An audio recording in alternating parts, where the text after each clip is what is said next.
মহানবী সাল্লাল্লাহু আলাইহি ওয়াসাল্লাম এর সুন্নতের অনুসরণ তার ভালোবাসার নিদর্শন, আনুগত্যেই ভালোবাসার প্রমাণ। আল্লাহ তাআলা বলেন, রাসূল সাল্লাল্লাহু আলাইহি ওয়াসাল্লাম তোমাদের যা দিয়েছেন তা ধারণ করো এবং যার বিষয়ে তিনি বারণ করেছেন তা থেকে বিরত থাকো। সূরা হাশর আয়াত ৭। নবী করিম সাল্লাল্লাহু আলাইহি ওয়াসাল্লাম বলেছেন, তিনটি গুণের অধিকারী ব্যক্তি ঈমানের স্বাদ আস্বাদন করবে।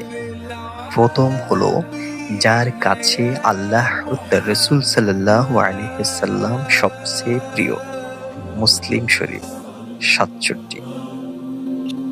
হযরত আনাস রাদিয়াল্লাহু তাআলা আনহু বলেছেন, এক ব্যক্তি রাসূল করিম সাল্লাল্লাহু আলাইহি ওয়াসাল্লামকে জিজ্ঞেস করলেন, ইয়া রাসূলাল্লাহ, কিয়ামত কবে হবে? তিনি পাল্টা প্রশ্ন করলেন, তুমি কি কিয়ামতের জন্য প্রস্তুতি নিয়েছ? তিনি জবাব দিলেন, আমি আল্লাহ ও তার রাসূল সাল্লাল্লাহু আলাইহি ওয়াসাল্লামকে ভালোবাসি। তখন নবীজি সাল্লাল্লাহু আলাইহি ওয়াসাল্লাম বললেন, যে ব্যক্তি যাকে ভালোবাসে তার সঙ্গেই তার হাসর হবে। মুসলিম শরীফ ২৬৪০।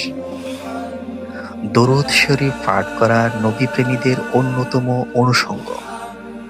আল্লাহ তাআলা পবিত্র কোরআনে বলেছেন, নিশ্চয় আল্লাহ নবীর প্রতি বিশেষ রহমত নাজিল করেন। ফেরেশতাগণ নবীর জন্য বিশেষ রহমতের দোয়া করেন।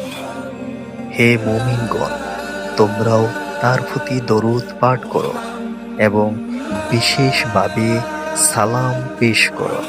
সূরা আহজাব আয়াত ৫৬।